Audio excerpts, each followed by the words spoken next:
सर्वांचे स्वागत आहे। कल्याण डोंबिवली महानगरपालिकेच्या निवडणुकीचे बिगुल वाजले असून निवडणुकीच्या रणधुमाळीला देखील सुरू आहे। प्रभाग क्रमांक 13 मधून विकी तरे हे निवडणुकीच्या रिंगणात उतरले आहेत। बीजेपी तर्फे त्यांना अधिकृत उमेदवारी देण्यात आलेली आहे। सध्या उमेदवारी मिळवण्यासाठी जी काही धडपड सुरू आहे ते बघता विक्रम तरे तुमचं अभिनंदन। तुम्ही एक टप्पा पुढे गाठलेला आहे आणि चांगल्या पद्धतीने तुम्ही आज निवडणुकीच्या रिंगणात उतरला आहे। बरं काय म्हणतात, कशी काय वाटते तुम्हाला ही निवडणूक म्हटले तर थोडंसं नवीन आलेलं आहे। म्हणजे दरवर्षी असं व्हायचं की पॅनल सिस्टम सगळीकडे असायची, पण कल्याणची वेळ यायची आणि पॅनल सिस्टम बंद व्हायची। त्यामुळे इथल्या विभागातल्या नागरिकांना अजून पॅनल सिस्टम काय असते ते माहिती नाहीये। तर आमचा सगळ्यात मोठा टास्क असणार आहे की नागरिकांना प्रत्येकाला समजावणं की पॅनल सिस्टम ही काय असते, कशा प्रकारे मतदान करायचं आहे आणि आमच्या पॅनलमध्ये कोण कोण उभे आहेत। म्हणजे आणि तसंच विभागही बराच मोठा झालेला आहे, त्यामुळे प्रचार करणंही थोडंसं अवघड झालेलं आहे। एक बोलता येईल आपण एक मिनी विधानसभा लढत आहोत, त्याचा एक वेगळा अनुभव आम्हाला येणार आहे। पण तरी सुद्धा तुम्ही एक राजकीय क्षेत्रामध्ये बऱ्याच वर्षापासून आहात। राजकीय सामाजिक वाटचाल तुमची एक चांगली राहिलेली आहे।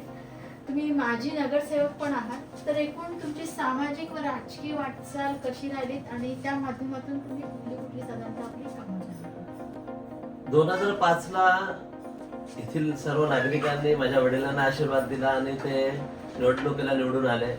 त्यानंतर माझ्या वडिलांसोबत मी काम करत आलो, काम लोकांना आवडलं, त्याच्यामुळे 2010 ला मलाही निवडून दिलं लोकांनी।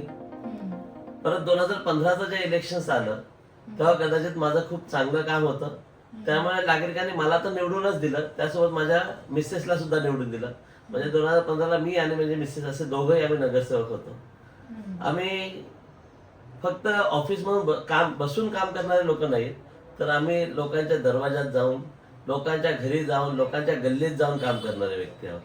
तर लोकांच्या समस्या आम्ही फक्त एक फोनवर सोडवणं, एक फोन आला तरी आम्ही त्यांच्या दरवाजापर्यंत जाणं आणि त्यांची समस्या सोडवणं हा आमचा सर्वात महत्त्वाचा मुद्दा असतो।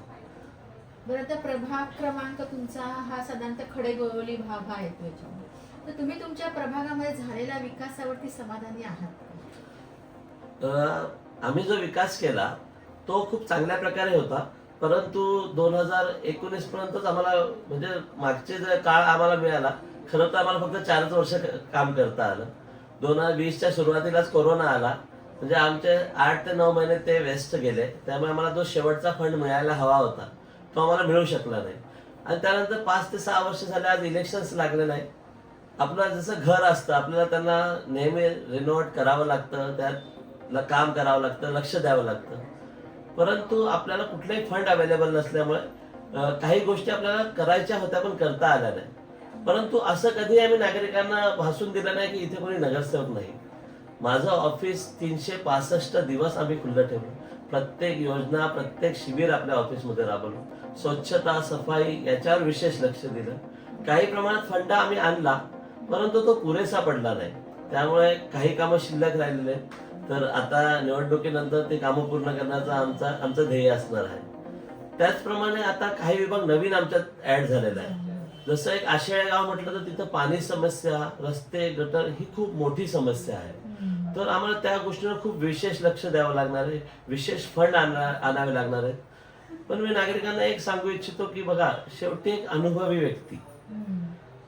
व्यक्ती जे करू शकतो, म्हणजे एक दररोज सराव करणारा धावपटू ज्या स्पीडने पळू शकतो त्या स्पीडने एक नवीन धावपटू नाही पळत, कारण की शेवटी अनुभव, त्यांनी घेतलेला त्याच्यातली मेहनत, ह्या सगळ्या गोष्टी असतात। तर ह्या 15 वर्षात 20 वर्षात खूप बराच अनुभव आलेला आहे की आपलं जे प्रशासन आहे त्याच्याकडून कशी कामं करून घ्यायची, निधी कसा उपलब्ध करायचा, निधीचा योग्य वापर कसा करायचा, आणि जो आपल्याला निधी उपलब्ध होत आहे तो नागरिकांच्या सेवेसाठी योग्य कसा जाईल, म्हणजे पूर्णपणे कुठलाही ठेकेदार त्याच्यात कुठलेही पैसे न खाता ते योग्य काम कसं होईल आणि चांगल्या क्वालिटीचं काम कसं होईल।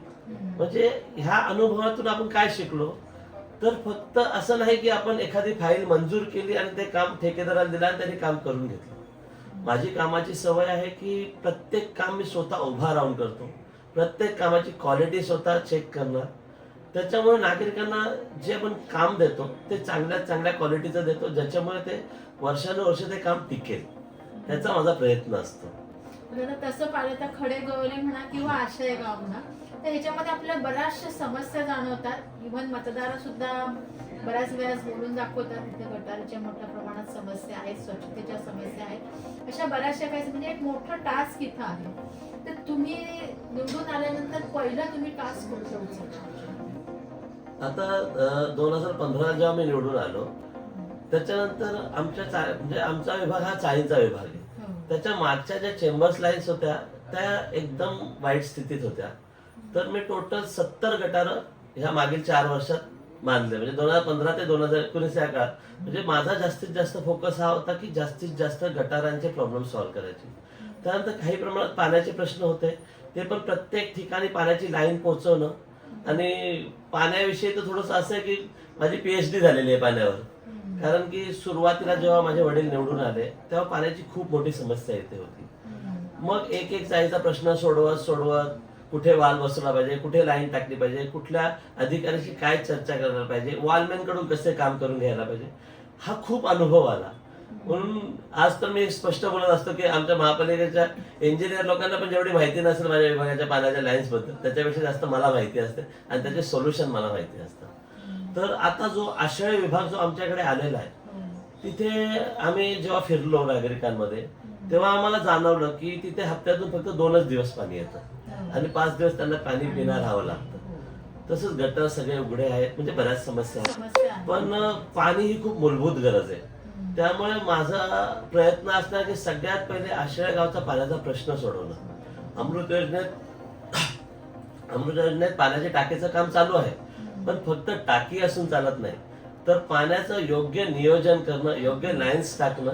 एक अनधिकृत सुद्धा लाईन्स टाकून बिल्डर असतात त्या विकल्या जातात. येस बरोबर. त्या आता माझ्या विभागातही पूर्वी ह्या गोष्टी असायच्या की चोरीच्या लाईन्स असणं किंवा कोणीही कुठेही लाईन ठोकणं. पण मी 20 वर्षात पूर्ण त्याच्यावर कंट्रोल ठेवलेला आहे की चोरीच्या लाईन्स नाही कुणाला देता येणार. तसंच कुठेही कोणी लाईन्स ठोकतं तर मग त्याच्यामुळे पाणी समस्या निर्माण होते. पण मी त्याच्यावर पूर्णपणे कंट्रोल ठेवल्यामुळे आज विभागात पाण्याची समस्या बऱ्यापैकी सॉल्व्ह आहे. आमच्या इथं पाणी म्हणजे जी आम्ही पाण्याची व्यवस्था माझ्या विभागात केलेली आहे, सगळीकडे व्यवस्थित पाणी लाईन टाकल्यामुळे इथून कधीही पाण्याचा प्रॉब्लेम होत नाही. म्हणजे आपल्या टाकीवरून पाण्याचा कधी प्रॉब्लेम होत नाही. जेव्हा माझ्या विभागात कधी पाण्याचा प्रॉब्लेम झाला सुद्धा तर तो कधी होतो तर 12वी वरून पाण्याचा प्रेशर कमी केल्यावर माझ्या इथं पाण्याचा इश्यू होतो. मग त्याच्यासाठी पण आम्ही तेवढ्याच प्रकारे भांडतो अधिकाऱ्यांशी, मोर्चे काढणं असो. तुम्ही मागेही बघितलं असेल की आम्ही पूर्ण रस्ता रोको 2 तास करून ठेवलं होतं, कारण की जवळजवळ 2-2.5 महिने आम्हाला त्रास देऊन ठेवला होता पाणी अधिकाऱ्यांनी. पण त्यानंतर पाण्याची व्यवस्था खूप चांगल्या प्रकारे व्यवस्थित चालू आहे. बरं, आता तुम्ही निवडणुकीच्या नंतर नगरसेवक पदाच्या व्यतिरिक्त तुम्हाला कुठला पदभार घेणं जास्त आवडेल? आता माझ्या पक्षाने माझ्यावर मागच्या वेळी उपमहापौर या पदाची जिम्मेदारी दिली होती. त्याच्यानंतर मी जेव्हा शिवसेनेत होतो तेव्हाही मी अपक्ष गटनेता राहिलेलो होतो, स्टँडिंग सदस्य राहिलेलो होतो. पक्षाचाही मी युवा सेना शहर प्रमुख, म्हणजे चांगले चांगले पदं आपण भूषवलेले आहेत आणि त्याच्यातून अनुभवातून बऱ्याच गोष्टी शिकलेलो असतो. तर मी हे नाही बोलणार की मला असं पद हवं, पण पक्ष जी पण जिम्मेदारी देईल ती नागरिकांना सुविधा मिळवून देण्यासाठी मी त्याचा उपयोग नक्कीच करेन. बरं, 15 जानेवारी रोजी मतदान होत आहे, तुम्ही मतदारांना काय आव्हान कराल? मी मतदारांना आव्हान करेल की आमचा पॅनल जो आहे त्याच्यात सगळ्यांना तुम्ही भारतीय जनता पार्टीच्या सगळ्या कॅन्डिडेट्सला निवडून द्या. तसंच आमच्या युतीला निवडून द्या, कारण की आज केंद्रात भारतीय जनता पार्टीचे सरकार आहे, आज राज्यात भारतीय जनता पार्टीचे सरकार आहे.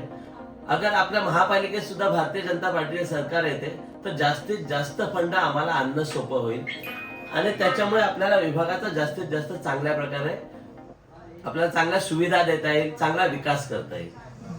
आताच विकी दादा म्हणजे विक्रम तरे यांनी आपल्याला सांगितलंच की आपण सगळी जी काही समस्या आहेत त्या जास्तीत जास्त सोडवण्याचा प्रयत्न करू आणि त्यांच्याकडे एक अनुभव आहे, त्या अनुभवाच्या जोरावरती तिथे कामं आहेत ती पटापट करू शकतील. म्हणून विक्रम तरे यांच्या पाठीशी इथले मतदार मोठ्या मताधिक्याने उभे राहतील असा आपण विश्वास करूया.